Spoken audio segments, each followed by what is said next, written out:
यहाँ पर ध्यान देना है, इलस्ट्रेशन नंबर 41 पर क्या कहा गया है कि मेरे पास 3 पार्टनर हैं, ABC are partners in a firm. यहाँ तक पढ़ के आपको कोई भी दिक्कत नहीं आएगी, ठीक है। उसके बाद वो लोग बोले they have omitted interest on capital at the rate of 10% per annum for 3 years ended 31 March 2024। बढ़िया क्वेश्चन है। यहाँ पे मुझको 3 पार्टनर्स दिख रहे हैं, इन लोगों ने क्या कर दिया, अब ये इंटरेस्ट ऑन कैपिटल देना भूल गए। कितने परसेंट के हिसाब से? 10% पर एनम के हिसाब से। और कितने साल का? 3 साल का, जो ख़त्म कब हो रहा है? 31 March 2024। तो इससे पहले क्या आ जाएगा? 23। इससे पहले क्या आ जाएगा? 22। नहीं आया समझ में? 3 साल बोले गए हैं ना। ABC मेरे पास पार्टनर्स हैं, इंटरेस्ट ऑन कैपिटल वो 10% के हिसाब से वो देना भूल गए पिछले 3 सालों का। अच्छा, यहाँ पर क्या लिखते हैं कि दियर फिक्स्ड कैपिटल ऑन विच। अब यहाँ पे मैं फोकस काय पर कर रहा हूँ? फिक्स्ड कैपिटल में। आपको ध्यान होगा मैं पार्टनर्स कैपिटल 2 तरीके से बनाता हूँ, फिक्स्ड और फ्लैक्चुएटिंग। इस बार फिक्स्ड बोला गया है, फिक्स्ड में मैं 2 बनाता हूँ, एक तो पार्टनर्स कैपिटल अकाउंट और दूसरा कौन सा? Current account. क्लियर हो रहा है? Their fixed capital on which interest was to be calculated throughout year. Fixed capital में जो इंटरेस्ट कैलकुलेट किया गया, their fixed capital on which interest was to be calculated throughout year 1 lakh रुपये, 80,000 और 70,000 रुपये। आपको नेसेसरी एडजस्टिंग एंट्रीज डालनी है वर्किंग नोट के साथ, कोई दिक्कत तो नहीं है।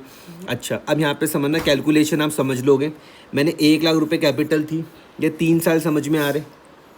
नहीं आया समझ में? ये 3 साल नहीं आया समझ में?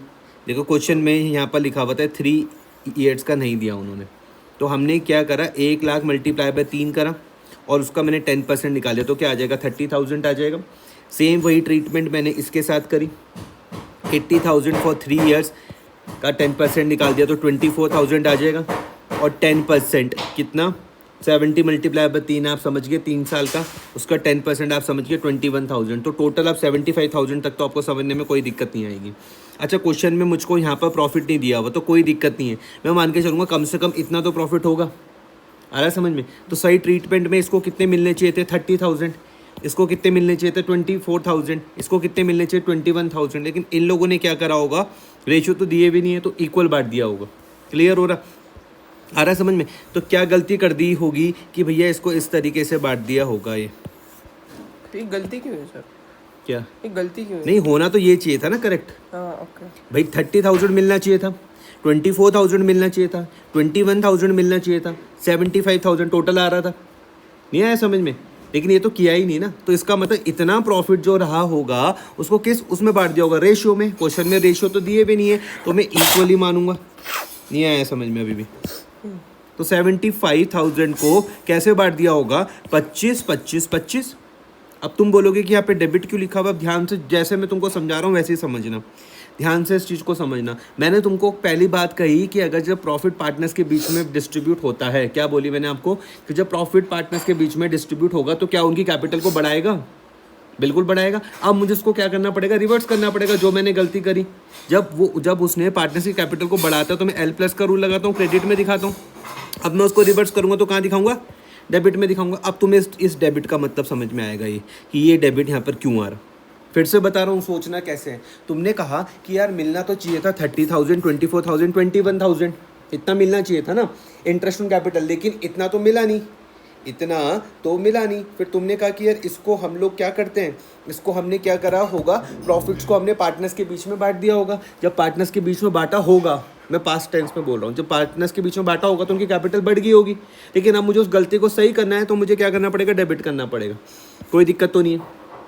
आ रहा है समझ में? अब सही क्या होना चाहिए था? इंटरेस्ट ऑन कैपिटल देना चाहिए था।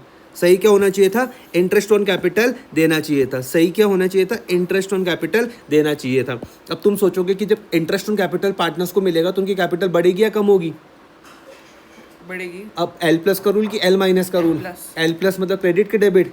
क्रेडिट। तो अब तुम्हें क्रेडिट समझ में आएगा। अच्छा, तुम बोल रहे हो अच्छा 30,000, 24,000, 21,000 और इस तरह के 75,000। अब तुम कंपेयर करके देखोगे, ध्यान से मेरी बात को समझना, सिर्फ ए में ध्यान दो, सिर्फ ए में ध्यान दो। तुम बोलोगे ए को कितना मिलना चाहिए था? कितना मिलना चाहिए था? ए को 30,000 मिलना चाहिए था, लेकिन मिला कितना? 25। तो अभी मुझको क्या करना पड़ेगा? 5,000 देना पड़ेगा और देना पड़ेगा, तो क्रेडिट L+। ये आपको मेरे हिसाब से ये वाली बात यहाँ पर समझ में आएगी। सेम बी के केस में आप देखो, कितना मिलना चाहिए था बी को? 25 नहीं, 24 24,000 मिलना चाहिए था। मिला कितना?